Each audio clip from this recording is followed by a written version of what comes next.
This week's episode is brought to you by me and TJ. Danny and me. That's right, y'all. It is time for our next live show, but this time it is in NYC. We're coming home for our second anniversary show, y'all. The Lovers Quarrel live show in NYC, hosted by none other than the Oprah Rose podcast. Folks, the show is on Sunday, November 17th from 3 to 5 p.m. at the Bowery Poetry Club in Lower Manhattan. And of course, you need to head over to lqlive.eventbrite.com to cop your tickets. Can't wait to see you there. Can't wait to meet y'all there. And now, let's get this show started. Lovers quarrel. It's a long, sustained quarrel. What's going on, world? Hey, everybody. It's your guy, TJ, Mr. New Cool. And it's your girl, Danny. Your intensely irritated Impala. What's the Impala? It is... Besides a car. It's kind of like in the gazelle deer family. Okay. So. Taught me something. That is what I try to do on a regular basis. Anyway. Learn you some new things. Why are you irritated, Impala? Well, it actually would just segue right into my elevator talk. All right. Well, I want to go ahead. I was saying I want to apologize to our listeners because if you are listening to me, I sound super congested because, of course, I got sick over the weekend. So I'm feeling better now, but still super stuffy. So you're going to have to forgive Nasal Danny this episode. But at that point, we can jump on this elevator. Well, I guess can we welcome them to another episode of Lovers Quarrel? I mean, listen, I'm following you. You can drive the boat. Let me drive the boat. Go ahead. Thank you. As I was saying, welcome to another episode of Lovers Quarrel. Right. If this is your first time listening, we welcome you. We hope you like what you hear. If this is your second time, welcome back. And if it's your third or more time, you're family at this point. So get used to us. First things first, I'm going to go ahead and jump on this elevator, and I am going down. That was probably a really terrible... I mean, listen, you haven't been paying your voice lady, so it makes sense. I haven't been paying my voice lady? Who's my voice lady? Yourself, I guess, or whoever, Whatever. This cheap elevator. Uh-huh. Okay. Watch out for the piss puddle. Where's Benson now? He's on a vacation. Yeah, whatever. We're repairing our elevator. Short-term disability. We want to make sure that, we don't have the same problems as you. He went to change a light bulb and fell. You're down. You wanted to do what? He went to change a light bulb and then had an accident. Whatever. So you can get workman's comp. Okay.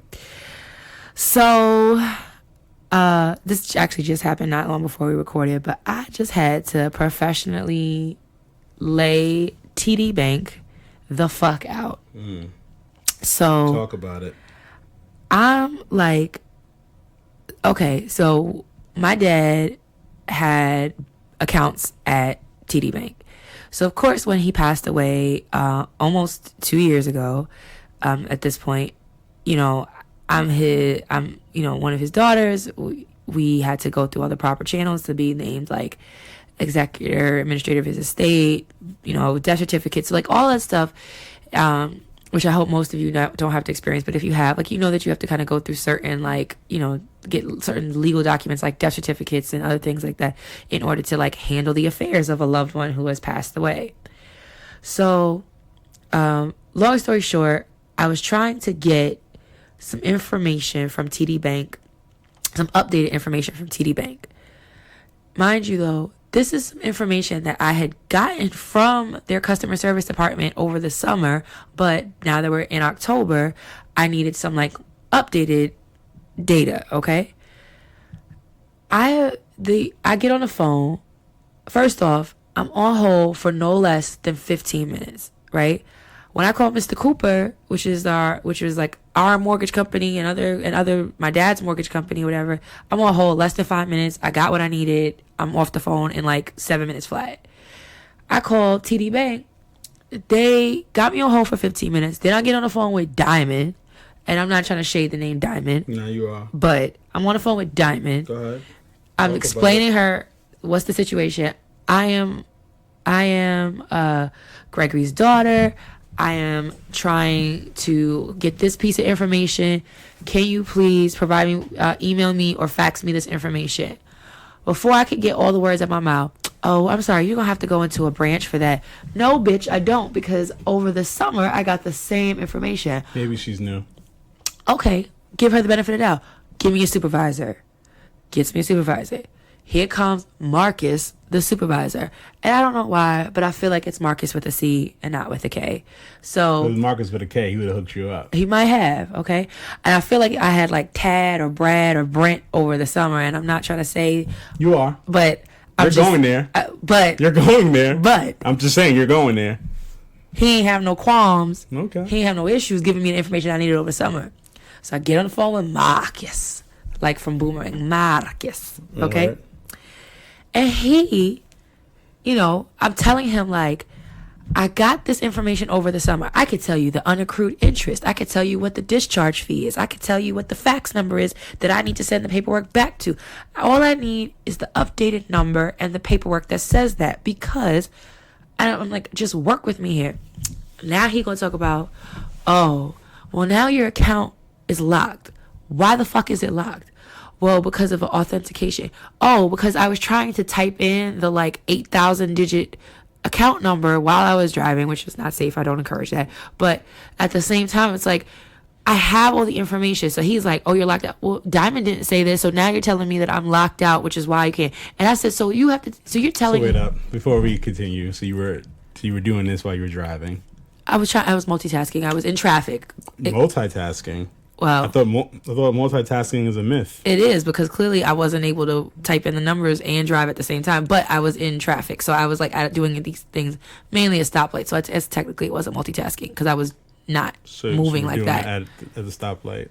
I wasn't doing it going 60 miles an hour, no. No, you was going 15, 20. 3 to 5. It was a lot of traffic because of the rain.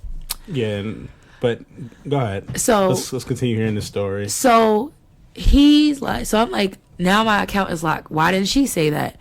And he was like, yeah, well, when that happens, you have to go into the branch or whatever. Sir, I don't live in a place where branches are around the corner, like Bank of America or Wells Fargo, where we live in Maryland. I'm like, and I kept trying to emphasize, I obtained this information over the phone not 3 months ago. So why is it now that I can't have this information obtained? Well, I don't know what to tell you, blah, blah, blah. Sir, so you're telling me any customer, period, of your institution, if their account if they get locked out of their account online or over the phone, that they have to literally bring themselves into a branch in order to have this unlocked? And he's like, yeah. I was like, that's asinine. So he gives me one tidbit of information. I'm like, have a nice day, Marcus. Hang up on him. So at this point, I have to do what every millennial knows to do when you're getting unsatisfactory customer service. And I took that shit to Twitter. But because obviously I need to be taken seriously, and I want to be sure that I'm being heard and not just being this raving lunatic or whatever, I began to tweet the following. Shall I give you a recap of my tweets? Sure. Okay. I have them pulled up. Go ahead. Okay. At TDBank_US. I need you all to know that from the day my father took his last breath in 2017 to right now, your bank has made handling his affairs as it pertains to his loan and accounts with you all difficult every step of the way. From closing out his accounts to trying to obtain loan information, I have literally been met with inconsistency, long wait times, mixed messages, and a multitude of hoops that I have had to jump through in order to even be heard. Your legal department has been sent everything short of a DNA sample to prove that I am the administrator of my father's estate, for it to be noted on his accounts, only for me to still be given a hard time when I call customer service. Yet it's no issue when the bank keeps cashing those checks we've been sending for the last 2 years following his death. So I go on that tangent. TD Bank tweets me back. Hi, Danny. We're sorry to hear about your experience. We'd like to learn more. Please DM us with additional details. So from there, I have DM'd them the entire rundown of what's going on. It's been escalated to their leadership team for review. They asked for my phone number, and they're going to be getting in touch with me shortly. Excuse the sniffles and the nasal stuffy nose.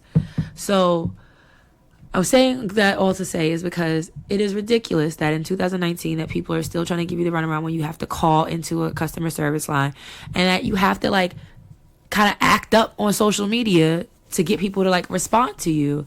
But I'm also glad that that's a tool that we can use in 2019 as well. But I'm saying I'm going down because it's frustrating, because it's not like I have to do things every day. But my dad had two money like places where he had to with money handling and dealings when he died, and one place, every time I call, it's seamless, it's never an issue.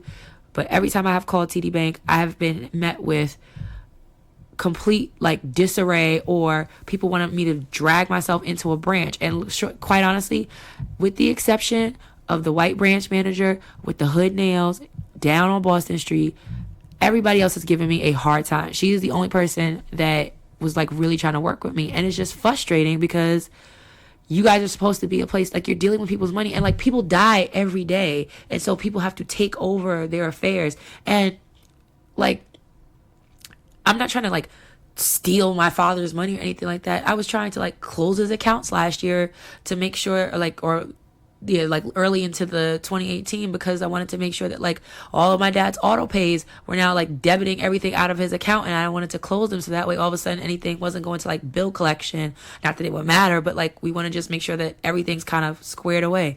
And it was just always been a fight, and it still continues to be a fight. So we'll see if this leadership team gets out to me and listens to my story and will work with me, because all I need is the damn information that Tad, Brad, or Brent gave me at the end of July.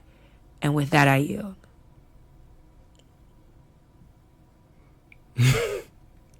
I'm sorry that you had to go through that. Thank you. I laughed because he was going.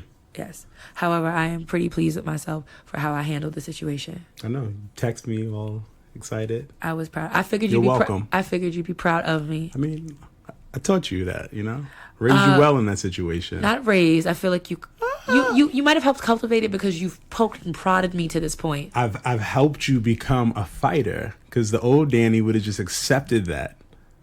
You'd have been frustrated. You probably would have still been frustrated. You modeled it for me. Yes.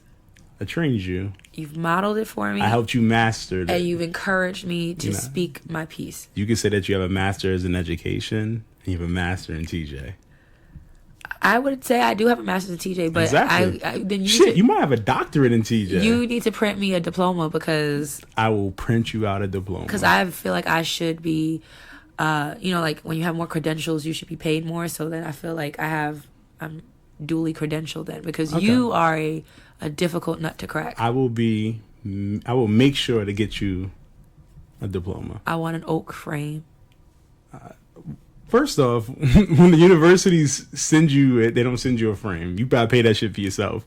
So I'll do that for my Hopkins degree, which is still in the tube. But you will get your master's. I want an oak and your doctorate. Go to Michael's. I want my oak frame. You don't have to get it yourself. I worked hard. You did, and I'm proud of you. I'm so proud that I've helped you become self-sufficient enough to fight for yourself. That's a backhanded compliment. It's not. I'm so proud. I've helped you enough. Just be proud of me. No, don't make it about you. It's not necessarily about me, but I'm just saying I'm proud. I've made you into this person, so you're proud of yourself. You don't ever want to give me my credit, babe. So you don't want to ever give me my credit. That's all I'm saying. I am tipping my hat to you, but can you just answer this one question? Certainly. If I wasn't in your life,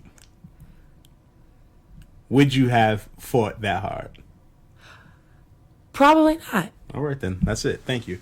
Rest my case. Now we can go up. But I'm pressing up. Go ahead. You can get your butt, though. But you encouraged. I hope y'all can hear that. You've encouraged because it's two things. Like, you've encouraged me to speak my mind and to not take things lying down, which I give you credit for. And you've also been my biggest fucking adversary in these last 15 years. So I've had to fight you. You call it fighting. I don't think you had to fight me. I think you just had to get used to having healthy debates. Sure. I mean, listen, we can agree to disagree. Yeah, we can't. Sometimes I have to fight you. You just have a doctorate in you because you're like. I'm saying that because you know, I taught you my languages. You know, you speak fluently in TJ. Yeah, that just shows like how difficult you are. I mean, you call it difficult. Listen. It's not about me. It's about you, and I'm just proud. Congratulations on your event and getting what you needed done. Thank you. I appreciate that. All right, let me go up. Going up. NBA season is coming soon in my fantasy leagues. I'm in 2 this year. I thought it started already. No, preseason. Oh. Even though every year I'm like, I'm not playing fantasy. Every year you do it. I mean, listen, it's a competitive edge. Stop kidding yourself. So I'm happy about that.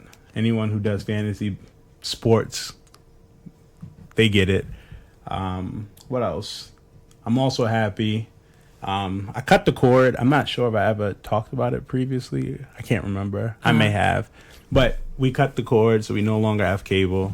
We use all these web-based cable. So, and it's been like one of the best decisions I've made, you know? More so because I don't watch TV as much, so it's like kind of like out of sight, out of mind. But True. I also get to save on my bills, so that's like the most important thing. Definitely. So I went from paying $160 to $80. So chop that in half. So that's it. Are we getting Disney simple. Plus? Yeah, we are. Okay. And then that's the other thing. So it's 80, but then, you know, I'm splitting it because you get multiple streams. So I'm really paying 40. So, you know, with the Disney Plus, my brother he's already paying for Hulu. So I already told him, listen, you're going to have to go get that package. You're going to have to go get the Hulu, Disney, and it's Hulu, Disney, and ESPN Plus, I think. But it's like $6 more. So he's going to get that. And then we're going to have Disney Plus. And then we're going to be Gucci there too. So I know. I was saying because I saw like the Disney Plus like rolled out all the like shows and movies that they have. Yes, I've seen all the old movies and stuff. They got X-Men. I know. The cartoon. Spider-Man. And Spider-Man. From what I heard. I feel like that should have you sold. Yeah, but I don't watch that often, but I might. I don't know. But I would implore anybody that, you know, if you're tired of paying for cable, look into like cutting the cord. It's been easy. It's been simple. It makes you realize how much TV you don't watch. Like, yeah. We watch movies, really. It makes you realize that you watch TV because it's always on. Yeah. And again, you can always have it on, but it just takes a little bit more steps. But it's been the best decision I've made. And again, you can team up with some of your friends and split it, depending on which carrier you use. Because some of them offer like 4 streams or 5 streams at a time, 6 streams at a time. And, you know, if you're sharing it between 2 or 3 people, as long as they're not giving it to other people, it's not like Netflix. But even Netflix has a limited amount of streams people can watch. So True. But, you know, just be resourceful is my recommendation. I'm down for it. And with that, I yield. And wait, before I yield, you're only down for it. You don't pay for it, so. Okay, fine. You don't pay for electricity, and that's what powers this whole fucking shindig, okay? That's just because that's the bill that you got. Okay, and that's the bill that you got. Oh, that's crazy to me. You down for fucking electricity, right? Nah, we can always steal it. Hey, we can do what my line brothers did. Nigga, we are not in college. I'm just saying. And where they run an extension cord into the hallway. Yeah, you know what I mean? Hey, Joyce, Steve.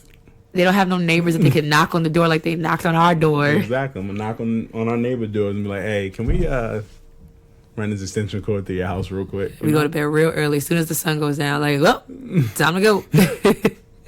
Are you done now? Yes, I'm yielding. Okay. Well, now that we've covered our elevator talk, it is time for our relationship tip of the week. My relationship tip of the week is one that I think so. We got a little bit of feedback from like last week's episode with like one of our OG listeners, Jade, and she was like really pleased with how like excited I was for TJ with his new job and everything. And so it reminded me that when you're in a relationship or any type of ship, of course, you really want to try your hardest to most times be like your loved one's biggest cheerleader. You need to like make and remind people that you're in their corner and that you really, really are excited for them when they have their wins. And so even though it's like, it kind of is like, it should be obvious, it's a given. Of course I'm happy for you. But you really do need to like celebrate those people and cheer them on in the good times and in the bad, because you just don't know how important that is. It's something that I like. Like, I like to receive that when I feel like TJ's rooted for me, or if he's like complimenting me or whatever, or he's letting me know that like I got this. It makes me feel that much more emboldened and empowered. So make it a point to be your loved one's biggest cheerleader when it's appropriate. And that is my nice little bow on it relationship tip of the week. I win.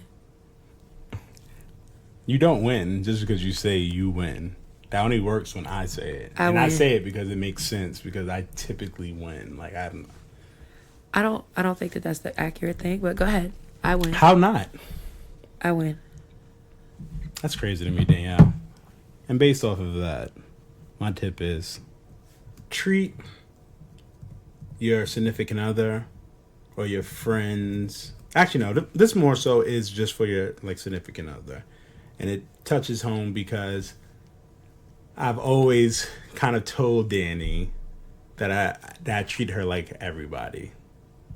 And she's always said that she's not everybody. She's my wife. Sure the fuck not. So I was reading and it says, if you treat her the same way you treat others, how is she supposed to know that she is special to you? And I had an epiphany. I had a moment. You know, when your partner says something like that. Because I've been saying that. It's like someone's nagging. You don't hear it. But, you know, when you hear from other people or you read it somewhere else, it sounds different. So I'm going to agree with that. Treat your significant other special. She can't, or he can't, or whomever can't be treated the way you would treat everybody else. And that's my tip. And I'm learning. So that definitely means I win, because that's what I've been telling you for a millennium. I will give you this victory. Yeah, and give it to me. I want it. I'm giving it to you is because I earned it's it. about growth. So. Because I've been telling you, you should not treat me the way you would treat a stranger on the street. Because a stranger on the street doesn't have to put up with your shenanigans, your tomfoolery. You don't either, though. Yeah, I do. Nah, you always dip. I dip? I say you can always dip. I'm a little too invested for that. Nah. You always the one with an escape plan. I don't have an escape. I don't necessarily have an escape plan. I'm a realist. And I understand that forever isn't always forever. Yeah. Unless it's two people fighting for forever. Well, I don't have no place to go nowhere. Yeah. But you also can't be stagnant. You also can't. You can't be stagnant. You have to. You can't be like, well, this person's my husband, so I don't have to put in the same work. This is true. So, but you also can be like, this is my wife. I'm going to treat her like somebody I have no idea who they are. I think you took the words too literal, but you got it. Like I said, that's my tip, and it's my tip because I've been trying to be a better person. Oh. And I'm going to let you get the victory. Yeah. Oh, okay. Sure. So by me giving you the victory, I still win. So. Uh-huh. Got it. Duly noted. Well, let's just wrap that up. I'll take my victory because it's earned, not given. Because I had quality advice and I inspired the growth that your advice gave. And now it is going to be time for TJ's word of the week. The word of the week is solipsism. Okay. Solipsism is the philosophical theory that what's in your mind is the only reality that can be known and verified. Sounds like some people we know. I concur. So now it's time for you to spell said word. Okay. Stop touching your laptop, making me nervous that you're cheating over there. Not cheating. I'm just saying. That's not what I do. And say the word for me again. Solipsism. Solipsism.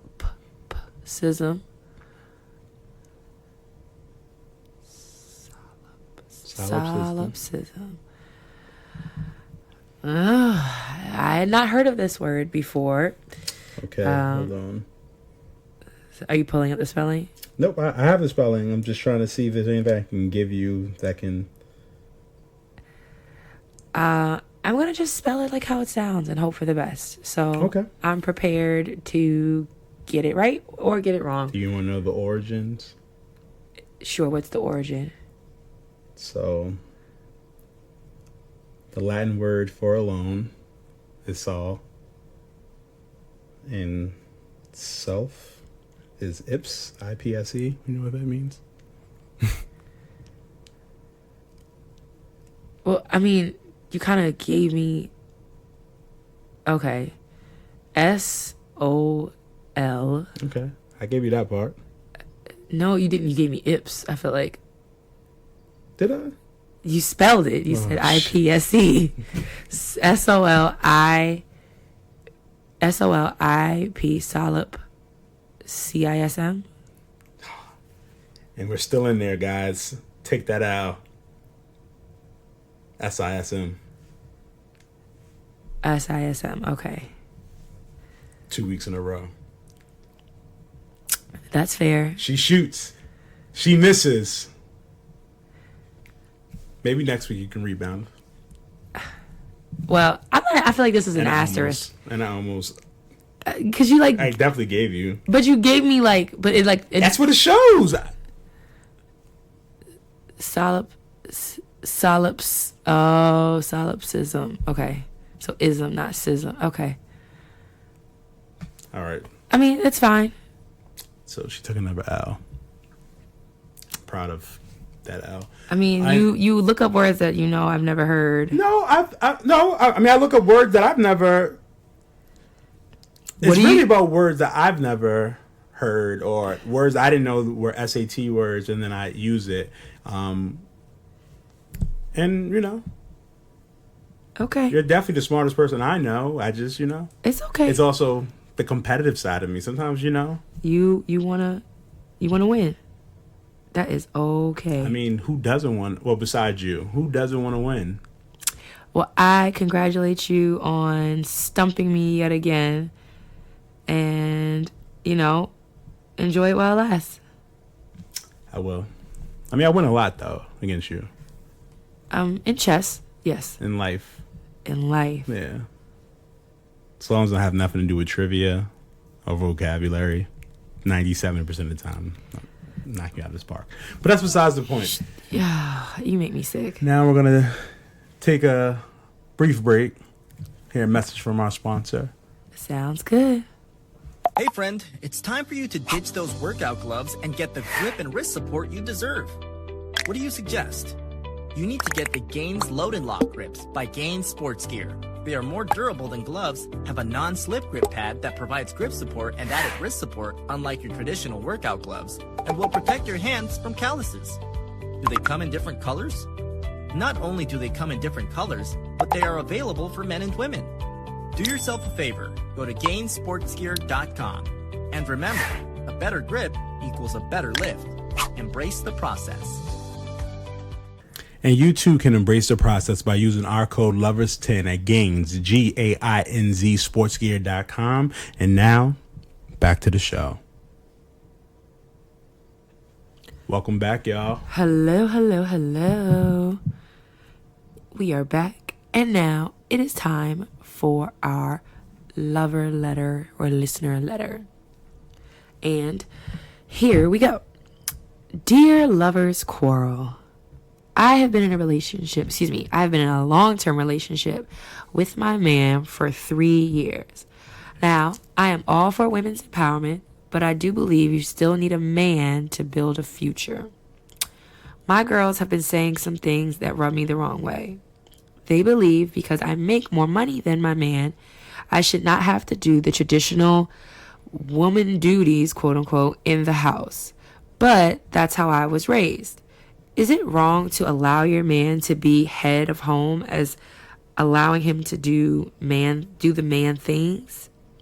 Love to know if you've experienced this or see examples of women of this mindset. Thanks for your help. Love, Shannon. Okay, Shannon. So if I'm understanding this letter correctly, Shannon's in a long-term relationship with some man for 3 years. And she is the breadwinner between the two of them. So I'm presuming that they live together. But she's the breadwinner financially. And her girlfriends are saying that because she makes more money, she brings home more money, that she should not have to like handle all of the traditional wife like duties or woman duties. She's in a relationship. Okay, yes, like the responsibilities of keeping up a house that typically have like our society has set up are a woman's responsibility. And but she feels like that's not how she was raised, and by doing these things at home, she's allowing her man to be like feel like he's the head of the household. And like he can do the manly things, quote unquote, I'm saying. So have we've experienced this, or if like we know other people with that mindset, I feel like it kind of goes, I know people with similar mindsets as Shannon, and I know people who are like, no, that doesn't make any sense, what Shannon is saying. So, and I mean, I think a crucial thing that she brought up was that's how she was raised. Yeah. So if that's how you were raised and you agree with it, I don't see nothing wrong with you agreeing with, like, ultimately you need to do what's best for you. Yeah. You need to do what you feel comfortable doing. You're not doing it because your man is telling you you need to do it. You're doing it because this is how you were raised, this is what you saw, and you felt like that was acceptable. And I think that, like, if you like it, I love it, right? If that's the dynamic that works between you and your partner, because even if you make more money, if you like to, if we're going to go with, like, the traditional route, if you want to still make sure that there's a meal on the table every night, if you want to be the one to do, like, laundry or dishes or, like, the household responsibilities, and he takes out the trash and fixes things or whatever, these, like, you know, kind of heteronormative archetypes or whatever as far as like roles and responsibilities, if that's what works for y'all, regardless of how much money you and him make, then that's what works for you. I would say that that's not necessarily how TJ and I operate, because it's just more of like who's available to do something, who's better at it, But I didn't grow up in a household where, so my mother cooked and she did clean, but my father also cooked and he also did clean. So it wasn't, you know what I mean? Like, it wasn't portrayed that only my mother did everything and my father just sat there. Yeah. So I would have, I didn't grow up with, I guess, gender norms. That's what it's called? But times are different, and, women are working and women are making more. Danny makes more than I do, and I'm okay with that. But I don't expect Danny to do everything. Yeah, I think all the time. Now, I mean, again, I did grow up with a mother who did cook, and Danny hasn't cooked since 2005. But that's besides the point. Okay. It works for us.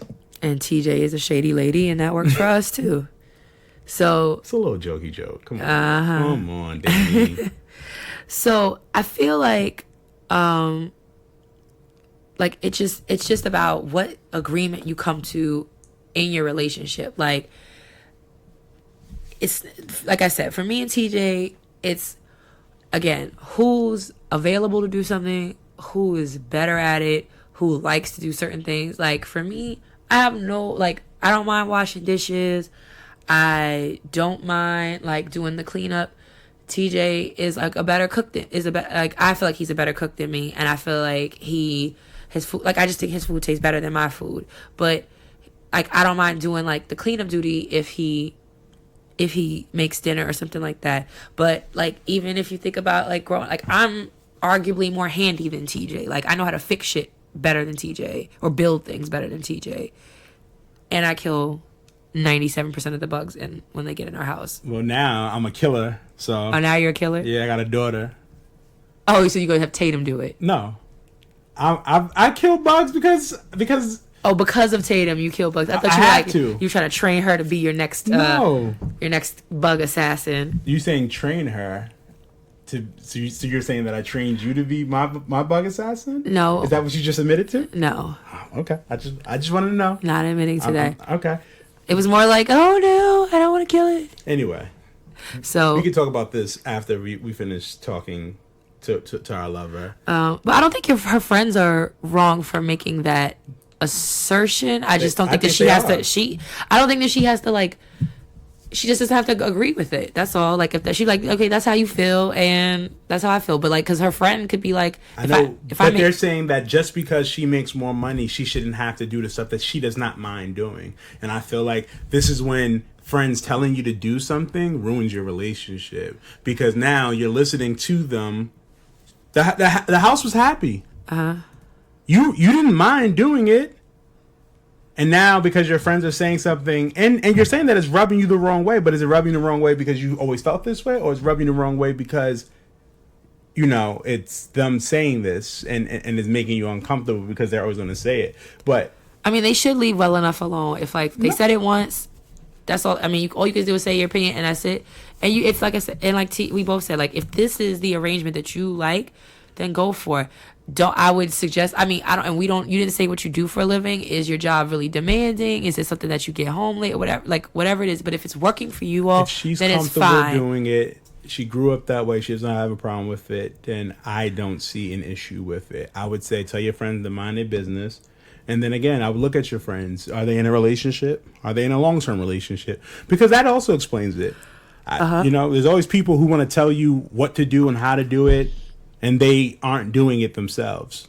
But I don't think just because a woman makes more than a man that now she's the head. Like, now she's the head of the household. Go make me a sandwich. Spitting your sandwich. Disrespect me.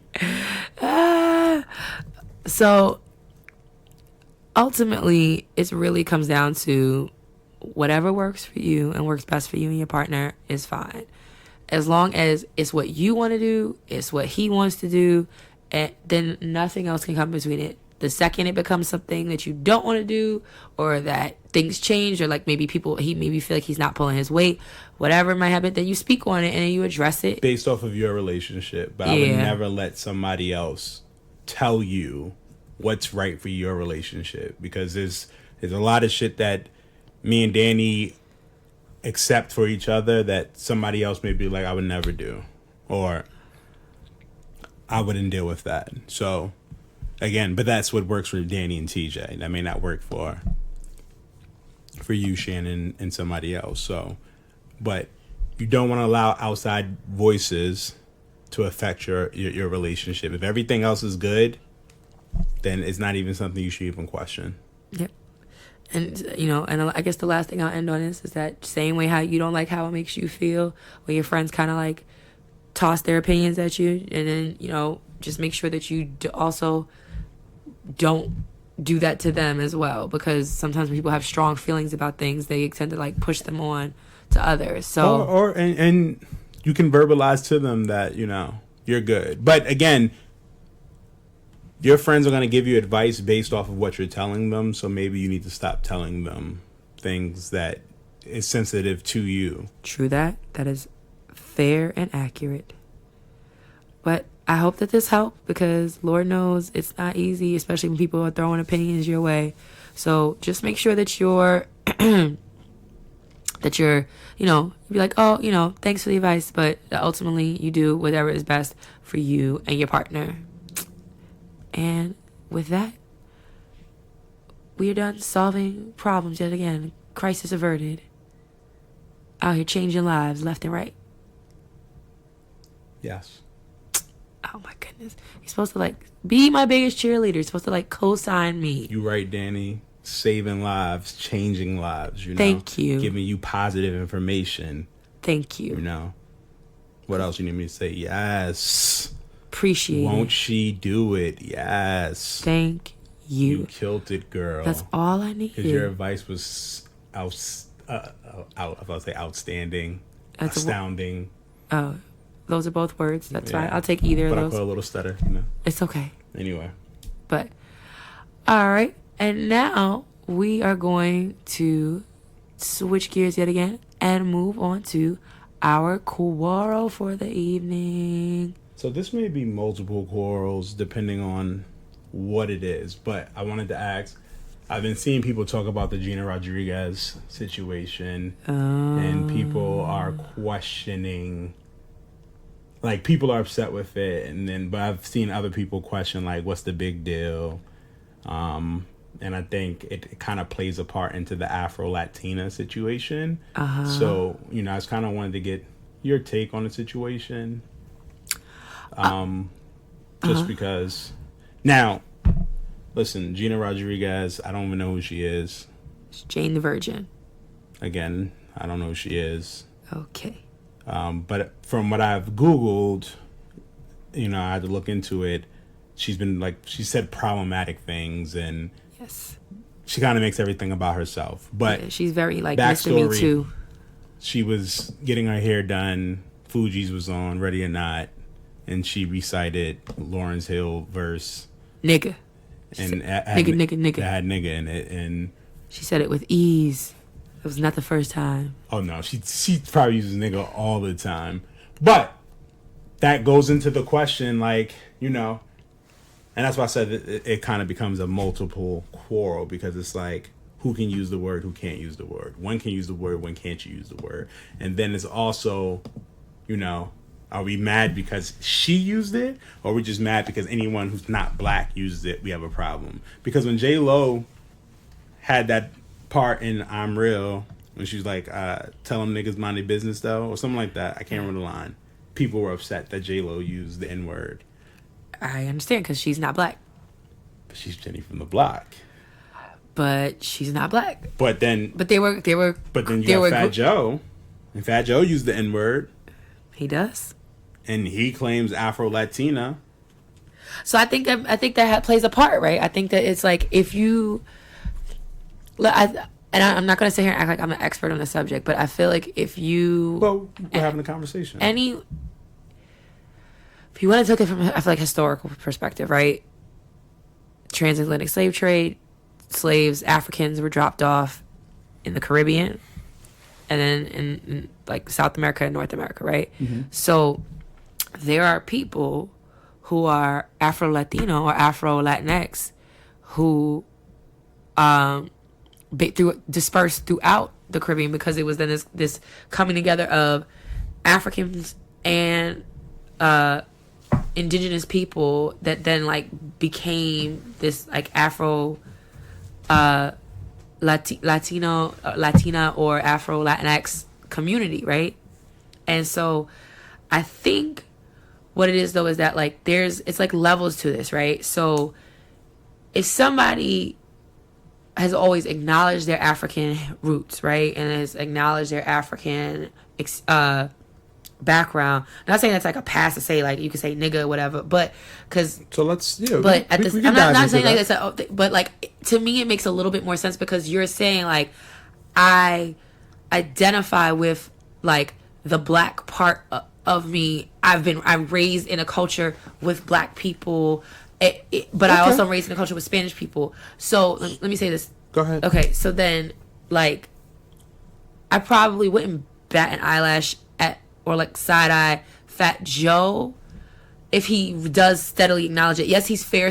So that's my thing with it. But Gina Rodriguez has said and done anti-black things before, and she's made like these like kind of really like weak like mea culpas about like her like her dad being like black or Afro Latino or something like that, or like, and then she's kind of made these like really like she's tried, and she always kind of Mr. Me Too's it because she's like, what about Spanish people? Yeah. Every time it's about black people. Yeah. So I did see that where they was asking Yara Shahidi, how does it feel to like do stuff for black women, and then she intervened and was like, all women. Yeah. So I get that. So with the Fat Joe situation, I felt like Fat Joe grew up in the hood, so he had the hood class. You know what I mean? Yeah. Just recently, this Afro Latina, and I feel like I said that in one of our previous episodes. Like just recently, is being an Afro Latina a thing? Growing up, I don't remember anyone saying I was an Afro Latina. I don't remember anybody like, because people didn't want to embrace their African. I know, yeah, but yeah, nobody wanted to embrace their African. Period. Yeah. Like, so when I was away, and I was talking to like my friend, and I'm just like, back in the day, being African was the worst thing. People used to make fun. People got into fights because you called someone like an African booty scratcher. Like, but now everybody wants to be African. Now everybody wants to do the Afro beats, and being African is a thing of pride now. Yep. So times have changed, right? But now it's like being an Afro Latina is a thing of pride. And it's weird because it's like, where were y'all previously? Now, granted, it could have been, brought down. Like, listen, we don't talk about this side because, because the negatives that come with being in my mind. And I don't mind ever having a conversation with someone who identify as Afro Latina, but nobody, like, I feel like it's a thing that's cool now. But okay, so if every Spanish person or majority of them are Afro Latina, but they never like really claimed it, are they allowed to use the N-word? And then it kind of, for me, my question now becomes, if they're Afro Latina, if we're claiming that, does that mean that we African Americans can now claim a Latin heritage? No, because if we don't have a Latin heritage, then. But what if we do in our family? What if our great grandfather was Latino? Can we now, like, that? I mean, of course, if that's the truth, then that's fine. But I think what it is that you had a whole group of people in the Caribbean,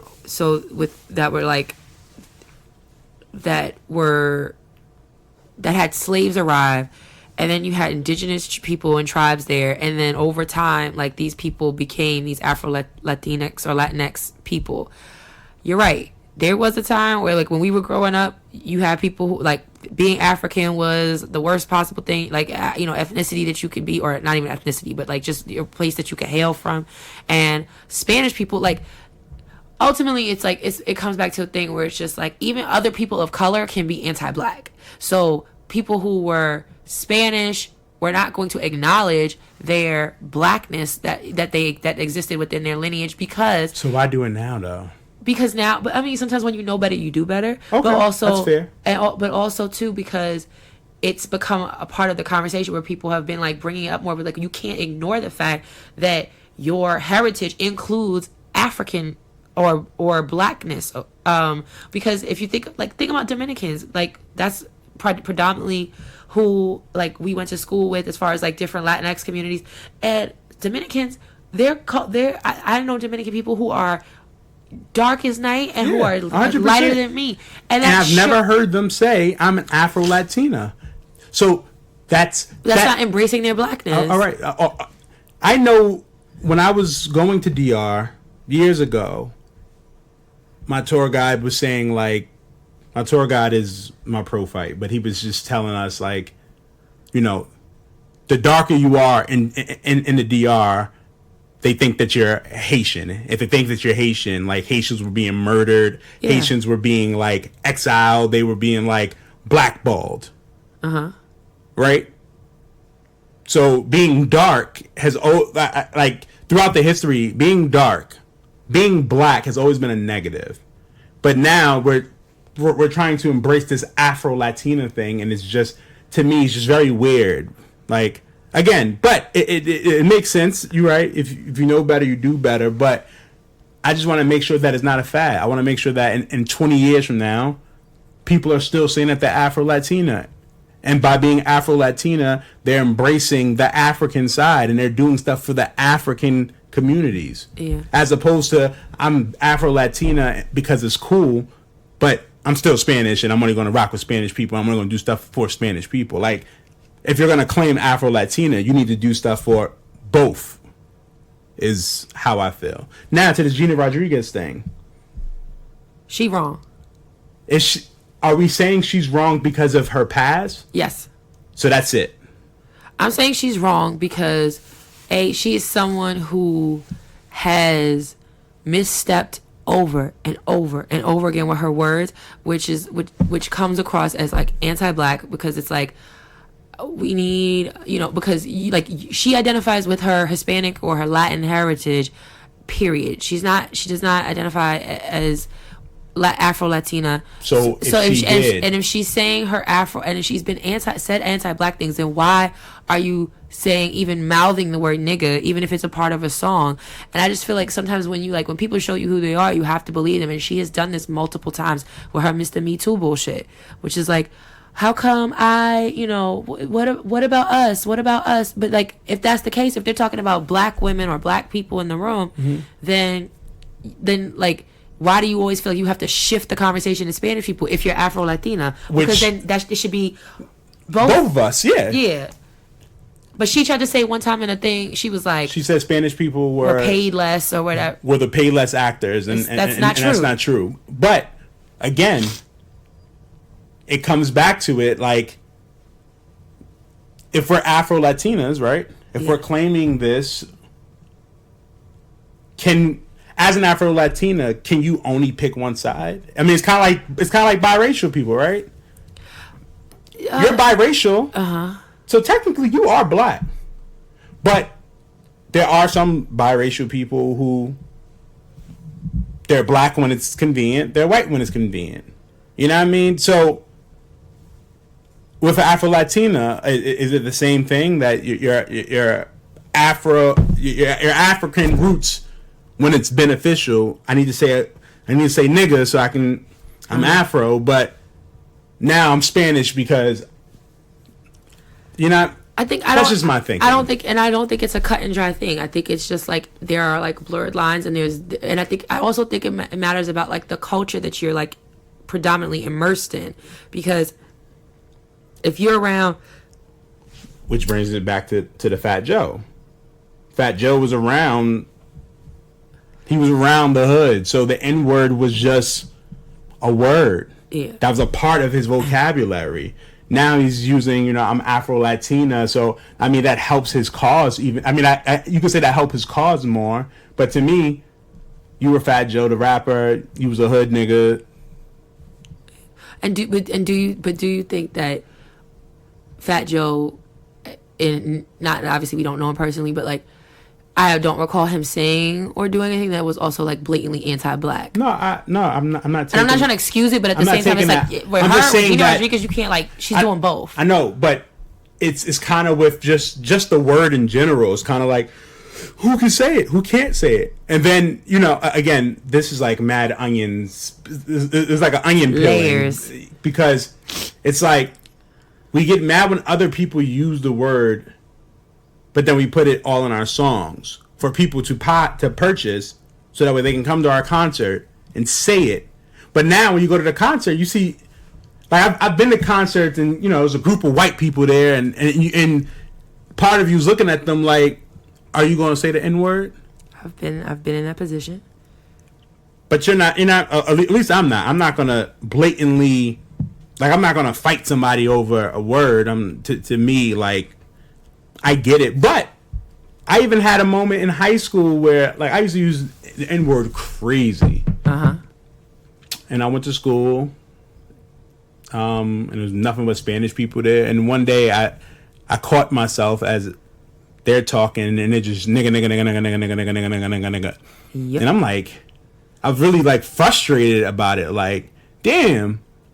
Like, if it gives you pause, then you probably had a reason to. So I tried not to use it as much, but it just made me realize, like, you know, everybody loves being black. They love the benefits of being black. But everybody want to be black, but don't nobody want to be black. I'm trying to say, yeah, exactly. Everybody loves being black, but nobody wants to be black. Till it's time to be black. Yeah. I love your music. I love your style. I love your clothing. I love you as a basketball player. I love everything that you do, but I do not want to be you. Yep. And that's, as an African American male, it's frustrating. As an African American woman, it's frustrating. You know? Because a white woman wears her hair in braids, and it's the flyest thing ever.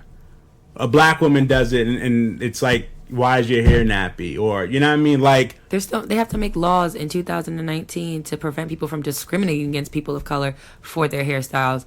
So that's what goes to show. So back to this Gina Rodriguez thing. If it was Cardi B, would you be okay with it? Yeah. And is that because she's a rapper and she grew up in the hood, or is it just because? Because she has always been, and she's like half Dominican, half Trinidadian. So she is the kind of like an embodiment of being Afro-Latina. Okay. And she has embraced her blackness. Okay. But J-Lo doesn't get a pass growing up in the Bronx. I'm just inquiring. I'm saying the culture that you're immersed in, but I think it's a matter of like how you represent yourself. What do you embrace? Because the same it's like thing, you can't just pick and choose. I don't think she picks and chooses when to be black and when to be Spanish. I think she says like, I'm black and I'm Spanish all times. Okay, I'm just her daughter is black because, and not saying that that's a carte blanche to say it because white people have black kids all the time, but just saying that like there's a understanding and an immersion, and she's a part of that culture. She is of that. So all right. So she joked on black people and called them roaches or something like that. I've heard different descriptions of that situation. Like she wasn't necessarily talking about just about black people. She was talking about like bum ass people or something like that. Okay. But go ahead. I'm just inquiring. No, I'm inquiring just because I'm pretty sure if Rock heard this, he's gonna ask these questions. He'll probably ask more questions. I'm just trying to think about, you know, anything that we say, people can interpret it and see it any different way. Because at the end of the day, I feel like we all say some shit that's racist or prejudice or, you know, whatever. But that doesn't always define who we are. But just, you know, I mean, it's a slippery slope. It truly is. And I'm not saying everything that I'm saying is right, but I mean, listen, this is our opinion on our show. So, and anyone who doesn't agree, the beautiful thing is that they can respond. They can reach out and we can have a conversation, because that's what it's about. But how do we police the word? Because you can't. Like, unless we stop using it in our music and we try to ban it, but no one's going to do that because that's not going to be the cool thing. But how do you police someone from saying it? Because you're not going to tell me that when little Johnny and Rebecca and Rachel and Tom and Tim are listening to our music, they're not saying it word for word. I think you're not going to tell me that they're not immersed into our fucking culture. I think it requires people like calling them out when they're wrong. So I feel like the way people kind of jumped on Gina Rodriguez because of what she's done before and what she's represented before, her saying that now, I think that the way that like general kids whatever do is it starts with calling it out when you see it. It's just like, you can't say that. Like, why are you saying that? Or like put them on the spot, make them uncomfortable, or you know, or ask them questions, because there's a lot of history behind the word nigga, and you got black people who don't like to say it. You have because but then of you it, have the black people who do like saying it. Who do like saying it, but at the same time though, it's not clear cut. It's there's pros and cons, and you could argue till the cows come home about its use or not use or non-use or taking the power of the word back or whatever. So let me ask you. But it's ultimately still not up for people who are not black or of African descent, I guess, essentially, to like decide that they're eligible to say those things. So what makes a person eligible to say to use the N-word? To be black. But if you're an Afro-Latina, you're not. But you are black. You're black and you're Latinx, and so if you're biracial, you're still black. I mean, Drake says nigga. Okay. So I think it depends on, but that also it depends on your culture and your upbringing that you brought up in, right? Because I'm sure there's biracial people who would never say nigga, but maybe they grew up all around white people, so then they don't feel like that. So there are a multitude of factors that play into that. But I know that Gina Rodriguez was not not near one of them factors, and that's why her ass is getting fried the way it is, because she said something that she shouldn't have been saying. She doesn't identify, or like she picks and chooses when she wants to identify. Thinking like, you know what I mean? I gave it a little bit of style, and this is gonna be popping, and it definitely backfired. But definitely, it makes me pause. It makes me, it definitely gives me a moment. Like, why would she even think, it's okay? But then again, we have people like Fat Joe and Cardi B who can do it, and no one else bats an eye. So it's kind of like, are we as a society giving mixed signals? Are we saying only the people that we deem worthy enough can say this word? And therefore, there's people who's like, I have black friends. My black friends don't mind. Because, quite honestly, I think that happens too. Oh, yeah, because you're in a part of your circle. And then your circle allows you to say and do the shit because it's cool for them. They don't mind. You know what I mean? But you can't do that with everybody. So it's kind of like... I think that's the questions people got to ask themselves. Like, if I were to sit in the middle of Times Square and say this, would anybody look at me like I had 8 heads? If that answer is yes, then maybe that means you shouldn't be saying it, because people feel safe inside those little bubbles with their circle of friends or like their communities, and then you say something somewhere else and it's not okay, because it's like ultimately, like, really, that's not it's a word that you're borrowing. You don't have ownership to that word. Like, it would be like if I had a bunch of gay or LGBTQ friends and I use words like fag or dyke or something like that, which are words I don't like and I don't use.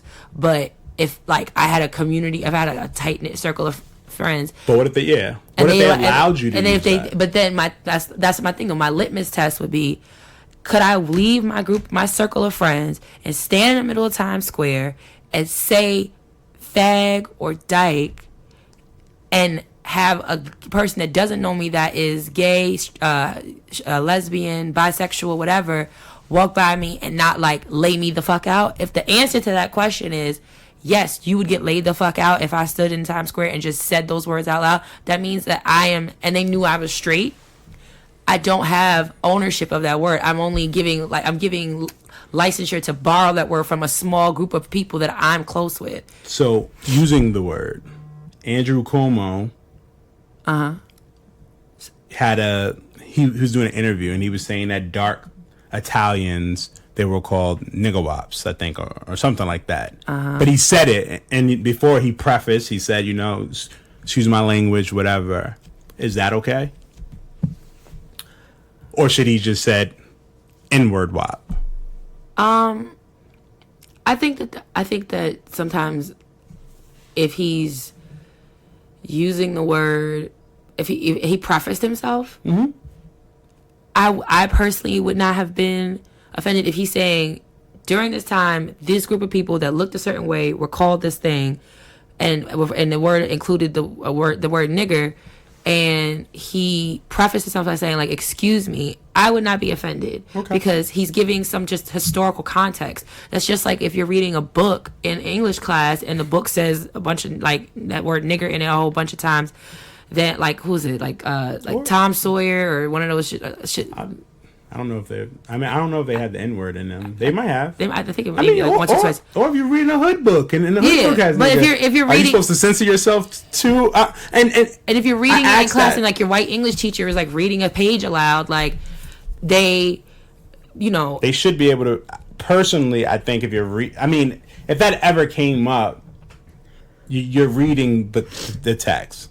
But we live in a society where the text, depending on who you are, you can't say certain things. So, it comes back to... Words aren't for everybody. Every set of words doesn't belong to every community and every group. But if that's the case, should we not use those words? Should we not have those words showing? I mean, the world may never know. I think it's something that we would have to... We have to discuss further. Yeah. We're not... We solve a lot of problems on this show, but not everyone in an hour. I agree with that. So, with that, thank you for listening, and please tag along and you know... Let us know your thoughts. Yeah. If you don't agree with us, let us know that. Just, you know, let us know how you feel based off our conversation. And yeah, this has been another episode of Lovers Quarrel. As always, you know that you can find us on Instagram at Lovers Quarrel Show, on Twitter at Lovers Quarrel 7. And if you want to email us your thoughts, feedback, questions, concerns, email us at loversquarrelshow@gmail.com. And thank you for listening to us. And as always, I am your girl Danny. And I'm your guy TJ. And you know that we fuss. We fight, but we love. Bye. Say bye-bye. Bye-bye.